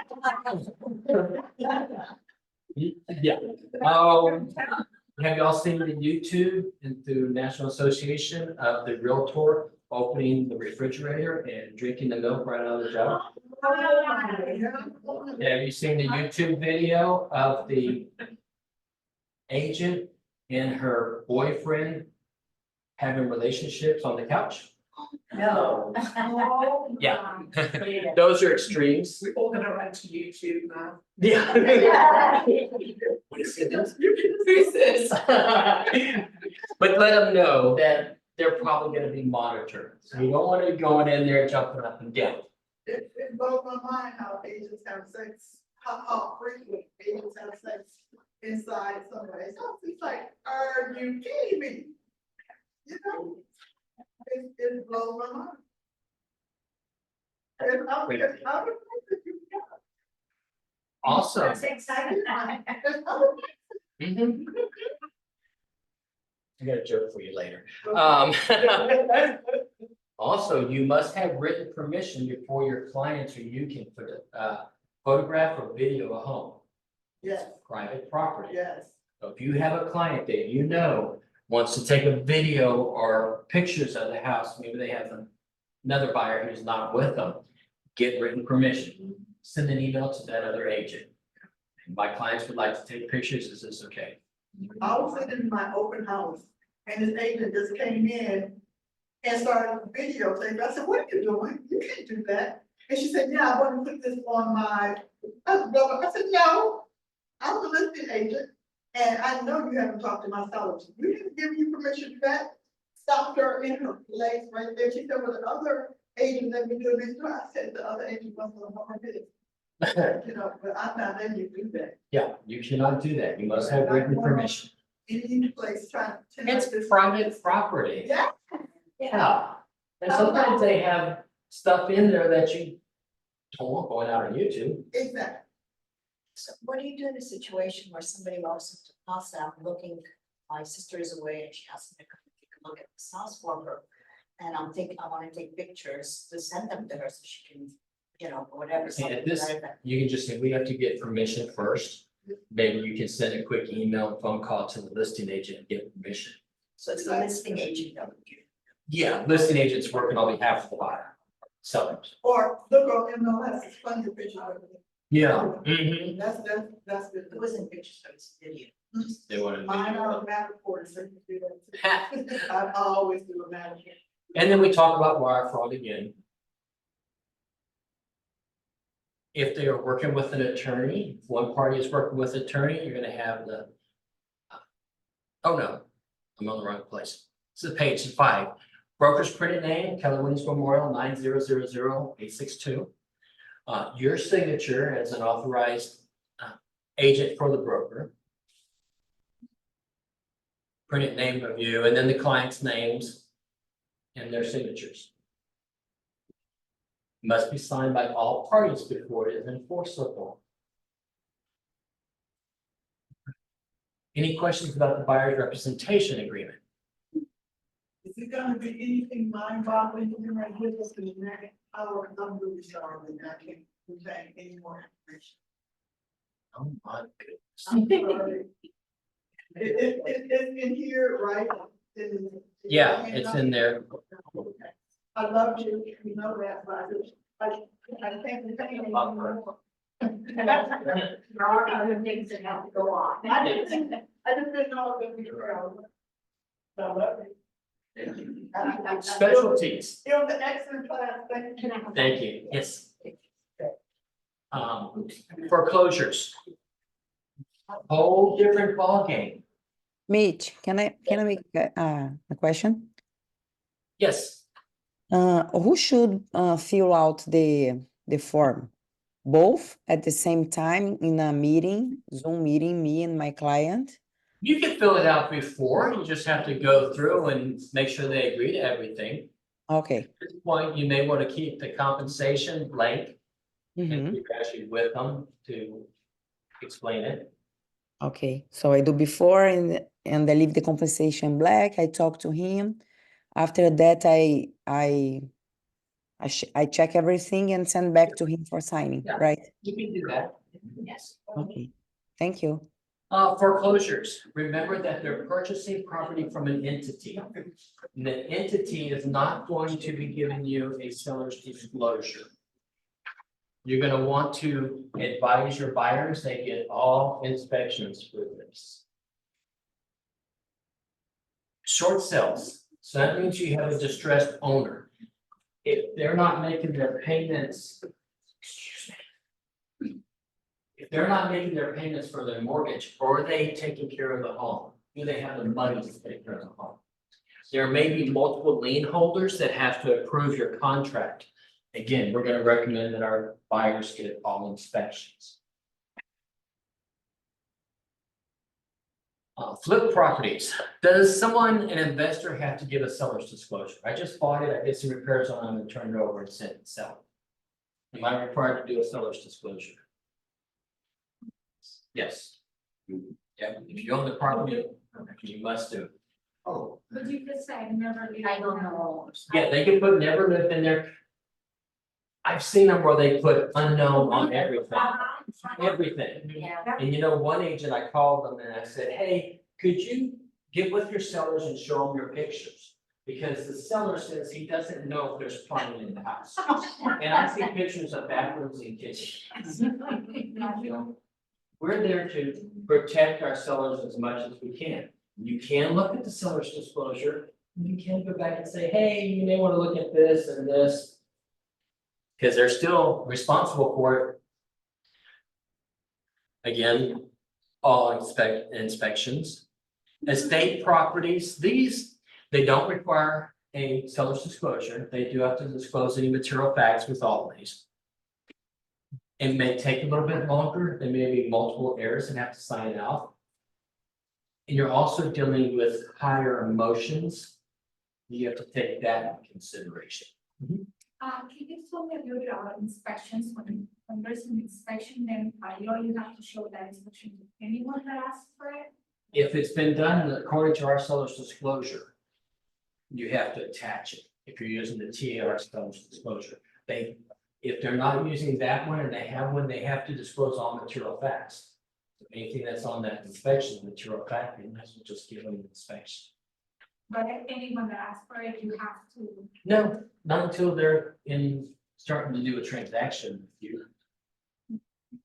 Yeah. Yeah, I'm not gonna hand it over to my next door neighbor.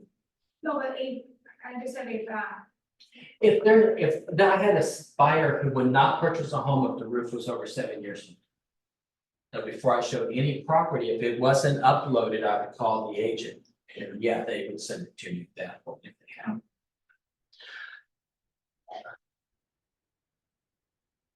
Stucco homes. Requires a specialized stucco inspection. It's an invasive test. They're gonna drill a hole to see what type of moisture is behind that. Stucco homes were in South Texas. It's a little bit moist here. Yeah. You know, today, humidity was only 57% when I came in, which felt great. I said that to someone over in New Mexico, you know, and their average is like 2.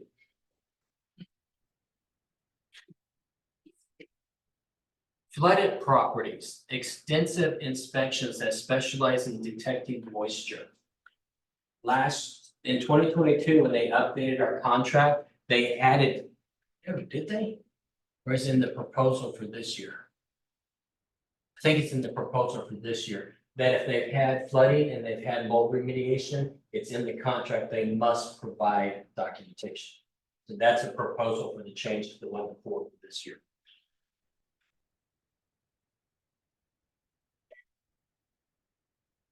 Our buyer's disclosure and general information. We talk about the appraisal. It's only good for when it's done. Brokers. This paragraph here pretty much explains yes. Environmental concerns, you know, over years, we've established there's some environmental concerns. In San Antonio, in that area, there's a big deal with oak wilt. Here, we have more mold. What's your problem? I'm sorry, You said so? oak wilt, Oh. yeah, the trees. Yes. Noise around the property you may buy could you use for a variety of purposes. For example, airports, highways, restaurants, schools. I like best practices, whenever I show a home, I always say Google Earth. So I can pull Google Earth up and show them. Plus, when you're going into a subdivision and you're turning right and left and right and left and 2 lefts, I forget where I am in there, but I can show it. I know an agent who would always, when they were getting ready to do a contract, would print that off and have her client's initial off. You realize that you're buying a property and there is a fire station just a block away. You could have the same. Let's see, expansive soils. We've got a lot of clay, our soil moves. If you haven't had foundation issues, you will. Floodways, flood hazards, what's that? I love that one. Yeah. Yeah. A floodway, flood hazards, flood insurance. They may have to have flood insurance. You can check that out. Historical or conservation district. Just because a house is old doesn't make it historic. It has to be designated as a historical property. So you may not want to say that. Yeah, unless you know that you're showing historical property. Okay. And there's like on Heights Boulevard, if you build something there, the facade has to match with the historical district. Okay. We encourage everyone to have an inspection. Really push that on our form. It's got a yes or no on there. Okay. Repairs must be done prior to closing. It's all on the contract. We talk about the residential service contract. We talk about the walkthrough. If they're interested in mineral rights, then it's on a separate document. Talks about tax prorations. This is all stuff we're kind of just letting our buyers know. We'll go over a lot more when you're under contract. This is the upfront.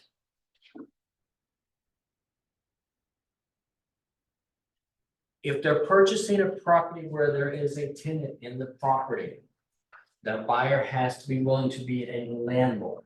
As soon as they purchase the property, they are a landlord, and they have to abide by the Texas Property Code. Texas Property Code for a landlord is like 5 or 6 pages long, in this small print. To lease a property, you know how many pages there is? 17. How many pages are there in the contract? 9.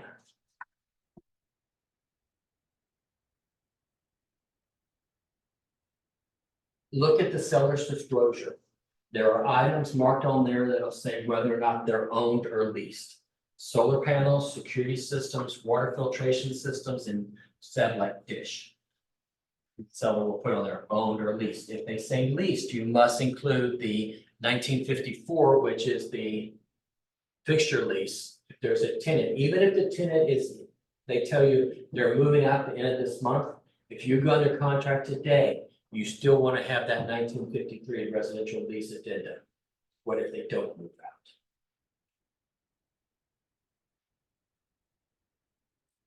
Make sure that they do not fund until your buyer has certified funds in their hands for the security deposit. As soon as they buy that house, they're responsible for security deposit. You want to make sure they've got it.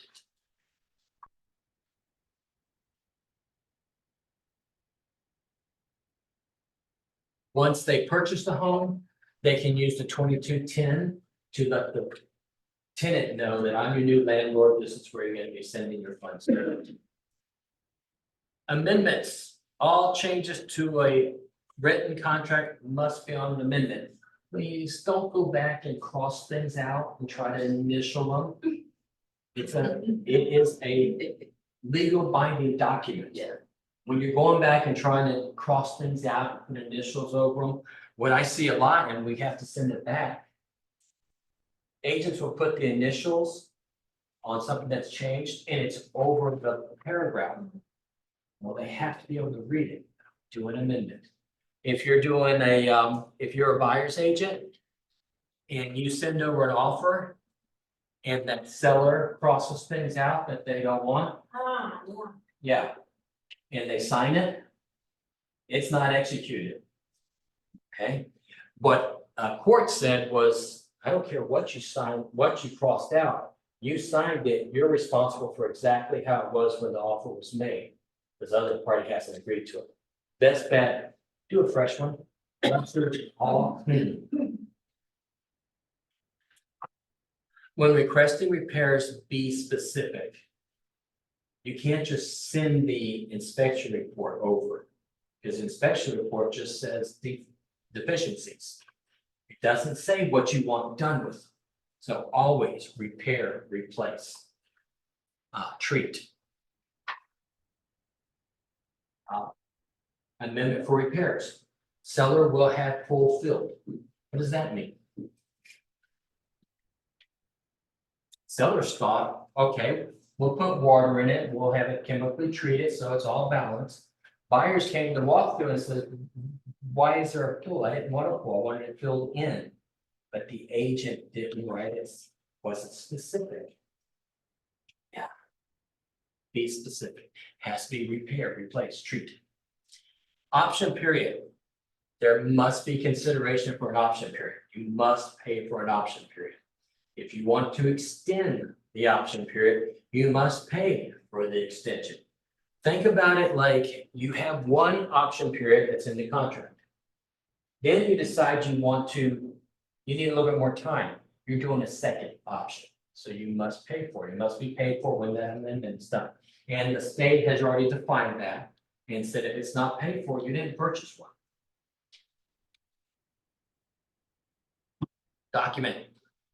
Track requires broker to maintain all substantive communications, texts, emails, phone calls. If you make a phone call and it's substantial, like I'm calling you and saying you want to make an offer on this house, you want to reduce your, follow up with an email. And then all of that needs to be kept. Put it in command. Otherwise, you're responsible for it for the next 4 years. If you can't produce it, Can we do pictures like WhatsApp that Yes, yeah, anyway. Pictures and You can do pictures, you can save it as a PDF and upload it. We must maintain all of those, and the person with the most documentation usually wins. Like, I worked healthcare for 25 years, if it's not written, it didn't happen. Same with real estate. Trek May requires broker to maintain all offers. Back a couple of years ago, we were getting 40 offers. Every one of those have to be kept. Anytime you make an offer, if your buyer doesn't get it, it has to be kept. So if you're using DocLoop or DocuSign, you can just do another folder for those, but we must keep them. It also helps with fair housing.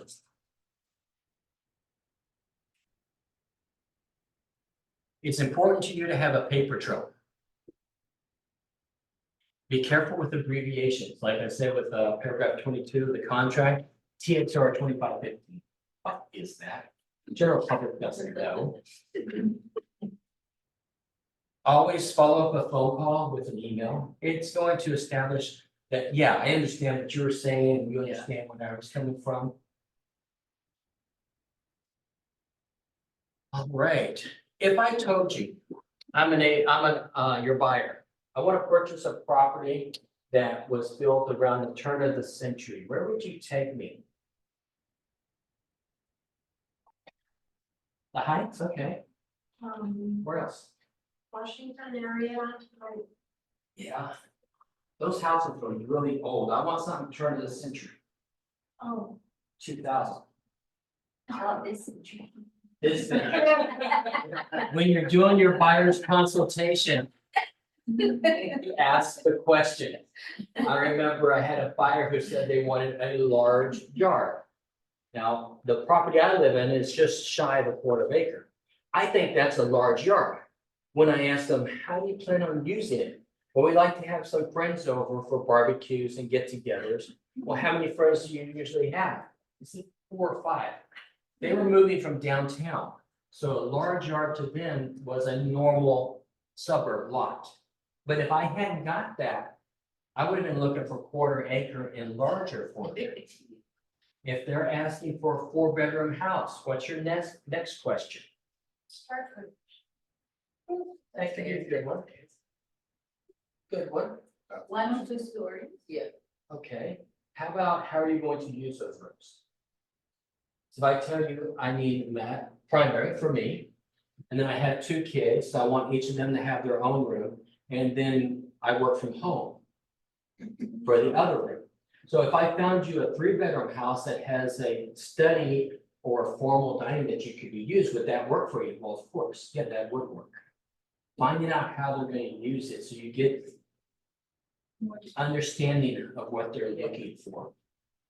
It'll help you with not showing 100 houses. Yeah. Yeah, I also would always tell people that my average was showing about 10 or 11 houses before they made a decision. I had one couple that apologized when we went to see the 12th house. They hadn't made a decision. And just when you're doing your buyer's consultation, you're reviewing all of this. Talk to them. What are your needs? Do you need to be in the house before school starts? My nephew, when I was representing him, we made an offer on one property. They came back saying that, well, they couldn't close that quick. The gentleman had that year put his wife into a nursing home, so he was by himself to get out. Now, I knew Anthony was living with his parents. He didn't have a timeline he had to be on the house. So we were able to negotiate, give and take for a longer closing. But you need to know what your buyers are looking for. Any questions? There's a lot of stuff we covered. That's it from me. Thank you for your time. Thank you.